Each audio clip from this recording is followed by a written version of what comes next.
Halo adik-adik, jumpa lagi bersama saya masih di sini di channel Kunci Jawaban. Pada video kali ini kita akan membahas buku Bu Pena Jilid 4A tema 1 Indahnya Kebersamaan. Tapi sebelumnya saya ucapkan terima kasih kepada adik-adik yang sudah subscribe channel ini atas dukungannya, dan terima kasih juga kepada adik-adik yang selalu menonton iklan-iklannya tanpa di skip. Semoga kalian sukses dalam belajarnya. Dan bagi yang belum subscribe, silahkan di subscribe jika video ini bermanfaat untuk kalian semuanya. Baiklah adik-adik, untuk mempersingkat waktu langsung saja dibuka bukunya. Halaman 52. Di halaman 52 ini ada ayo berlatih bahasa Indonesia. Dengarkan gurumu membacakan teks berjudul Gado-gado salad segar dengan siraman saus kacang khas Betawi. Lampiran teks 1, tuliskan gagasan pokok dan gagasan pendukung dari setiap paragraf dalam bentuk peta pikiran berikut. Oke, gagasan pokok di sini, ya, yang di sini, apa yang ada di sini, adik-adik tulis seperti ini adik-adik. Gado-gado adalah makanan khas Indonesia. Sudah? Silakan dituliskan pada gagasan pokoknya. Kemudian ada pun gagasan pendukung 1, gagasan pendukung 2, dan gagasan pendukung 3. Adik-adik tulis seperti ini. Gagasan pendukung 1, adik-adik tulis pengertian gado-gado. Pada kotak gagasan pendukung yang tengah, adik-adik tulis bahan gado-gado. Pada kotak gagasan pendukung yang sebelah kanan atau nomor 3, silakan adik-adik tulis cara penyajian gado-gado. Jadi di sini, dan di sini. Itu untuk paragraf yang pertama. Sekarang kita menuju paragraf yang kedua. Gagasan pokok ini silakan adik-adik tulis ini. Makanan mirip dengan gado-gado. Sudah adik-adik? Kalau sudah, gagasan pendukungnya ada 3. Gagasan pendukung yang pertama adik-adik tulis di sini, dan di sini. Pertama di sini, yang kedua di sini, yang ketiga di sini. Yang pertama dulu. Gagasan pendukung untuk paragraf kedua yang pertama adalah asal daerah makanan lotek dan pecel. Dan gagasan pendukung yang kedua, silakan adik tulis perbedaan gado-gado dengan lotek dan pecel. Dan kotak gagasan pendukung yang ketiga pada paragraf kedua adalah kelebihan gado-gado dibandingkan pecel. Jika sudah, kita lanjutkan ke paragraf 3. Sama seperti di atasnya, paragraf 3 ini juga terdiri 1 gagasan pokok dan 3 gagasan pendukung. Gagasan pokoknya silakan adik-adik tulis ini. Gado-gado adalah makanan asli suku Betawi.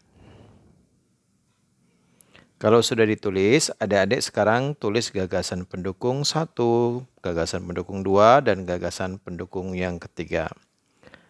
Gagasan pendukung yang pertama silakan ditulis asal-usul nama gado-gado. Kemudian gagasan pendukung yang kedua adalah kata gado-gado tidak ada dalam KBBI.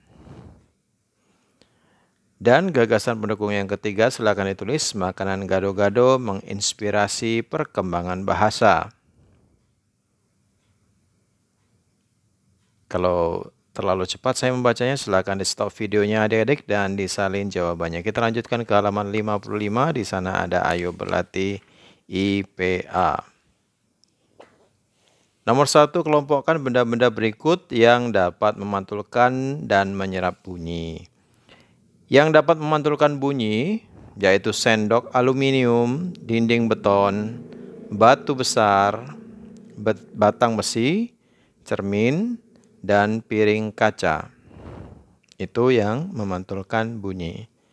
Adapun yang menyerap bunyi, silakan adik-adik tulis yaitu dinding triplex, karpet, kain wol, busa kasur, kardus, dan gabus. Kalau sudah, kita lanjutkan ke nomor 2. Manakah dari kedua benda di samping yang dapat memantulkan bunyi? Berikan alasanmu. Di sini ada gambar A batu bata dan gambar B busa. Jawabannya adalah benda yang dapat memantulkan bunyi adalah batu bata, karena batu bata termasuk benda yang padat dan keras. Kalau sudah, kita lanjutkan ke halaman 56. Ada ayo berlatih matematika. Nomor 1, lengkapilah tabel berikut. Kerjakan soal-soalnya.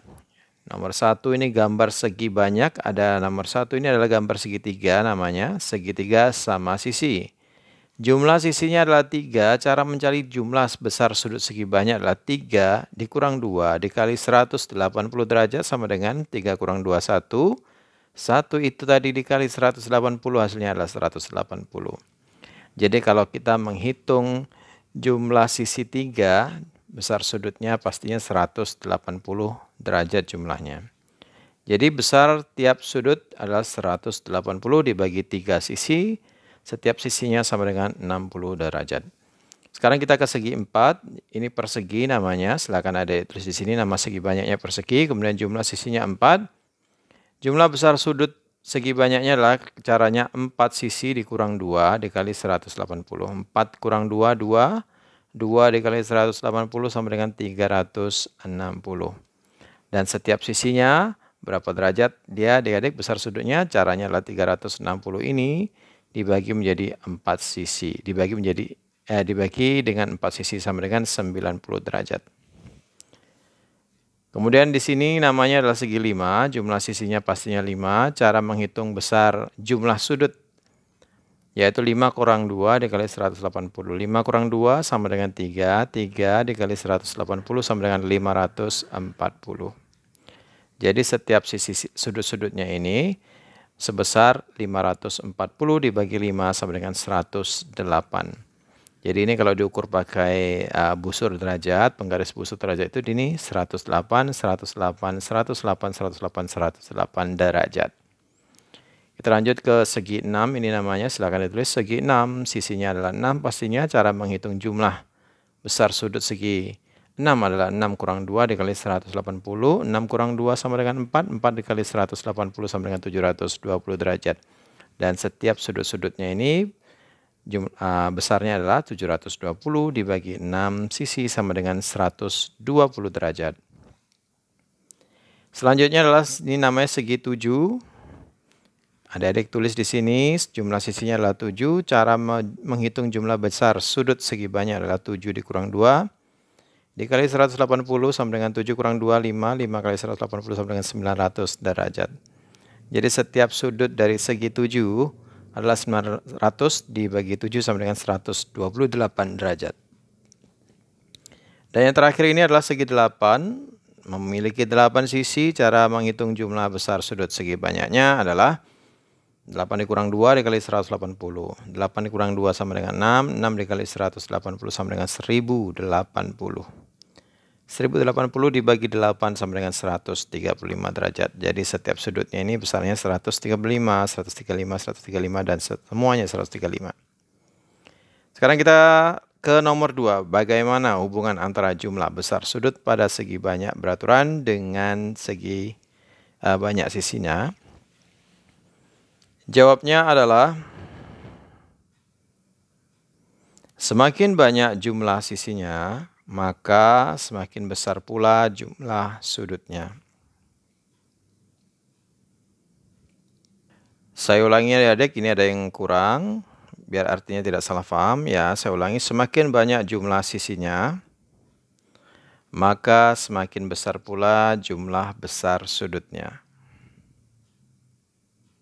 Oke, sekarang kita lanjutkan ke halaman 57, ada PKN praktik. Berpendapat saat bekerja sama, silakan baca dulu adik-adik kotak berwarna abu-abu ini. Saya langsung ke pertanyaannya, apa yang dilakukan kelompokmu saat kelompok lain berpendapat? Jawabannya adalah mendengarkan dan menghargainya. Nomor 2, manfaat apa yang diperoleh dari kerja sama kelompok? Jawabannya adalah tujuan akan cepat tercapai, pekerjaan menjadi lebih ringan, dan cepat selesai. Nomor 3, ceritakan pengalamanmu bekerja sama dengan kelompokmu. Ini dia ketika mendapat dari tugas guru. Ini harusnya ketika mendapat tugas dari guru ya adik-adik ya. Ini kebalik ini. Ya, mohon maaf, ini harusnya ketika mendapat tugas dari guru, kami mengerjakannya dengan berkelompok. Kami membagi tugas kelompok dengan adil dan sesuai dengan kemampuan anggota kelompok. Dengan begitu, tugas kami menjadi lebih ringan dan cepat selesai. Silakan adik-adik, seperti biasa, jika video jawabannya panjang, silakan stop videonya lalu disalin jawabannya. Kita lanjutkan ke halaman 62, adik-adik. Di halaman 62 ini ada ayo berlatih IPA.